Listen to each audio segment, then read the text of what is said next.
शुरुआत करेंगे आज मेहुल जी के साथ। मेहुल जी सुप्रभात, स्वागत है आपका, बताएं सर।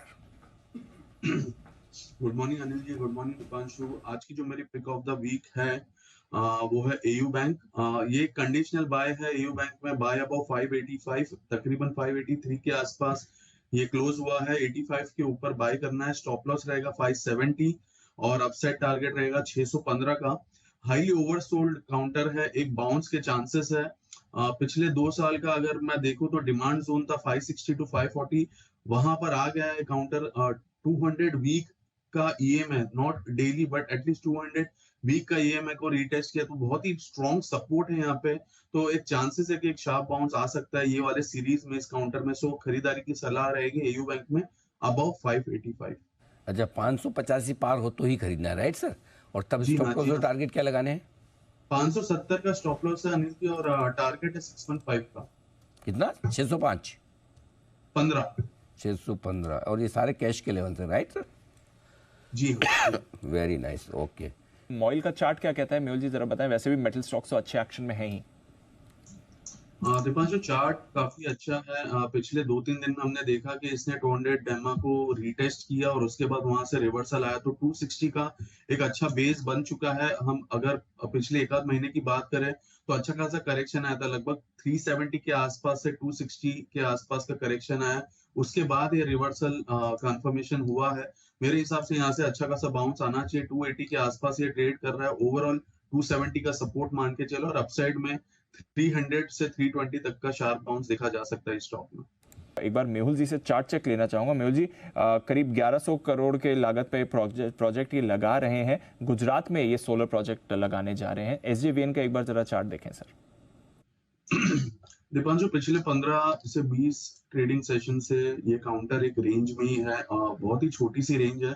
127 अपसाइड में क्लियर नहीं कर पा रहा और नीचे में 115 पे बार बार सपोर्ट ले रहा है। 127 क्रॉस करने के लगभग 4 से 5 अटेम्प्ट हो चुके हैं ये काउंटर में। अभी भी 120 के पास ये ट्रेड कर रहा है। तो जब तक 127 निकलता नहीं है, कोई बड़ा मोमेंटम देखने को नहीं मिल सकता इस स्टॉक में। बट अगर न्यूज कोई पॉजिटिव हो और 127 निकल जाए तो ये काउंटर में अच्छा खासा मूव अपसाइड का देखा जा सकता है। 140 145 तक के भी लेवल्स देखे जा सकते हैं। सो नजर रखिए इस काउंटर पर, वॉच पर रखिए। 127 के ऊपर अच्छा बाय बनता है एसजेवीएन। टाटा स्टील का सवाल है मेहुल जी, एक बार इसकी भी चार्ट देखें सर और बताएं क्या इंपॉर्टेंट लेवल्स हैं इसके लिए। दीपांशु, जैसा संदीप सर ने कहा, सिमिलर काइंड ऑफ व्यू है। न्यूज भले ही थोड़ी सी नेगेटिव हो, बट ये जो ब्रेकआउट है बहुत ही मेजर है। तकरीबन 3 साल के कंसोलिडेशन के बाद 145 150 के ऊपर ये काउंटर निकला है। तो यहाँ पे कोई भी डिप अगर मिलती है तो बाइंग ही करनी चाहिए। ओवरऑल 140 का स्टॉप लॉस लगाना है। मान लो कि 150 के पास से मिलता है तो 140 के स्टॉप लॉस से इसमें खरीदारी करनी है। अपसाइड टारगेट 170 का रहेगा। गुजरात गैस 2% ऊपर, ये काउंटर भी इस समय खुला है। एक बार मेहुल जी से इस पर राय लेते हैं। मेहुल जी जरा देखें, ये भी रिसेंटली काफी एक्टिव रहा है काउंटर और आज फिर से अच्छी खरीदारी दिखा रहा है। जी हाँ दीपांशु, देखिए फ्रेश ब्रेकआउट आया है। पिछले एक 15-20 सेशन से ये कंटिन्यू कंसोलिडेट कर रहा था। 580 निकल नहीं पा रहा था। आज 580 के ऊपर क्लियर कट ब्रेकआउट है। तो यहाँ पर फ्रेश मोमेंटम दिखाई दे रहा है काउंटर में। फ्रेश खरीदारी की जा सकती है विद स्टॉप लॉस ऑफ 574, जो कि कल का लो है, यानी सैटरडे का लो है। और अपसाइड में मैं समझता हूँ तकरीबन 30 एक पॉइंट अपसाइड का टारगेट देखने को मिल सकता है, यानी कि 620 तक का अपसाइड गुजरात गैस में देखने को मिल सकता है। साथ ही साथ एक बिगुल भी है दीपांशु। आइए बिगुल मेहुल जी के लिए बीटीएसटी।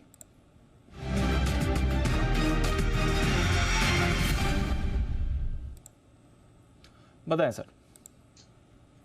दीपांशु, कैश का काउंटर है, बाय के लिए आया है। रेंज ब्रेकआउट है, that is EIH hotels.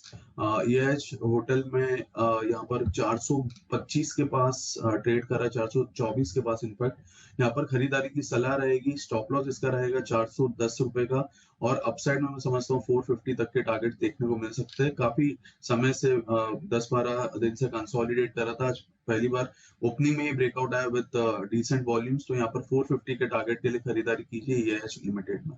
Mehul ji usually ज्यादा परफॉर्म करता नहीं है बायोकॉन, बट आज अच्छे एक्शन में दिख रहा है बायोकॉन। जरा राय दें इस चार्ट पर सर। दिपांशु सही कहा, काफी समय से हम भी इसको ट्रैक कर, हमने एक आधी बार इसको रेकमेंड भी किया, बट ऐसा कोई एक्सपेक्टेड मोमेंटम आया नहीं इस स्टॉक में। अभी मैं देख रहा हूँ तो एक छोटा सा रेंज ब्रेकआउट जरूर आया है 282 के ऊपर कैश, और यहाँ पर थोड़ा सा अपसाइड और देखा जा सकता है। ओवरऑल इसका अपसाइड जो रेंज है या मेजर रेजिस्टेंस है वो 303 305 के करीब है, तो यहाँ पर पोटेंशियल है उसको अपसाइड का, बट 300 के आसपास ये काउंटर फिर से अटक सकता है। फ्रेश बाइंग भी की जा सकती है, बट काफी छोटे स्टॉप लॉस और टारगेट से, क्योंकि स्मॉल रेंज ब्रेकआउट आया है। तो 274 के स्टॉप लॉस से आप इसमें खरीदारी कीजिए, 300 रुपए का टारगेट ऊपर में दिखाई देता है। अगला बिल्कुल है मेहुल जी के लिए BTST का।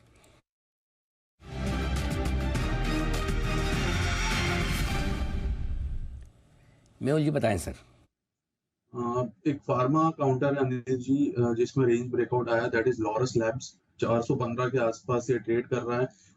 405 के स्टॉप लॉस से इसमें खरीदारी करनी है। अपसाइड टारगेट रहेगा 435 का। काफी समय से ये अटेम्प्ट कर रहा था 400 के ऊपर सस्टेन करने का, अब जो कि सस्टेन हो गया, उसके बाद ब्रेकआउट भी आया, तो मैं समझता हूँ यहाँ पर जो इम्पेंडिंग मूव था वो अब शुरू हो गया है। तो 435 तक के अपसाइड इसमें शॉर्ट टर्म में देखे जा सकते हैं। आइए 10 की कमाई का एक और स्टॉक जान लिया जाए मेहुल जी से। मेहुल जी बताएं सर। अनिल जी, आज जो 10 की कमाई का स्टॉक है वो है HEG लिमिटेड, हैग लिमिटेड। इसलिए बिकॉज इसका जो पेयर्स है ग्रेफाइट में अगर मैं देखता हूँ तो ऑल टाइम हाई के करीब ये 52 वीक्स हाई पे ट्रेड कर रहा है। ब्रेकआउट आया है, सिमिलर काइंड ऑफ फॉर्मेशन हैग में भी था, बट काफी समय से पिछले एक आध महीने से थोड़ा अंडर परफॉर्म कर रहा है। करेक्टिव मूव आया था, तो यहाँ पर इसमें एक मूवमेंट की शुरुआत हो चुकी है। 1710 1720 के आसपास हैग ट्रेड कर रहा है। 1610 का इसमें स्टॉप लॉस लगाना है। थोड़ा सा 3 से 6 महीने का जो टारगेट है हमारा वो 1920 का निकल के आता है। 1920 जो कि ऑल टाइम हाई के करीब का है, 2000 का लेवल है ऑल टाइम हाई का, तो वहां पर ये काउंटर जा सकता है। तो 1920 फर्स्ट टारगेट है, दूसरा टारगेट 2000 रुपए का है। 1610 का स्टॉप लॉस रहेगा हैग लिमिटेड में। Investment in security markets are subject to market risk. Read all the related documents carefully before investing. This data is from our research report coverage.